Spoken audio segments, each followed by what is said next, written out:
Goeiedag en welkom. Dankie dat jy ingeskakel het by ons oordenking. So vroeg in die week, ons gesels oor liefde en God wil hê dat ons vir ewig moet voordeel trek uit sy liefde. En die gedeelte wat ek vanmôre vir jou wil lees, gaan juist oor God se liefde.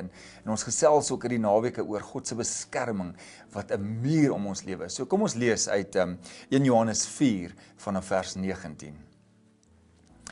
God het ons eerste lief gehad. En daarom kan ons ook nie anders as om lief te hê nie. So die vraag wat ek jou vanmôre wil vra is, wat motiveer jou om God lief te hê? In die eerste plek moet ons weet, ons leef uit die bron van liefde. Ons 'n onuitputlike bron van God se genade, van sy heerlikheid, van sy liefde. Want God is liefde. So as ek uit hierdie bron uit leef, dan verstaan ek of begryp ek 'n nuwe manier van lief hê, om God en mens liewer te hê. Ek verstaan of ek moet die vraag self beantwoord, waarom het ek God lief? Vir watter rede?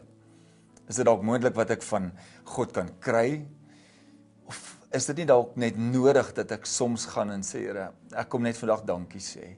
Dankie dat ek uit u bron van liefde kan leef. Dankie dat ek uit u kan leef. U wat die gewer is van die lewe, van liefde.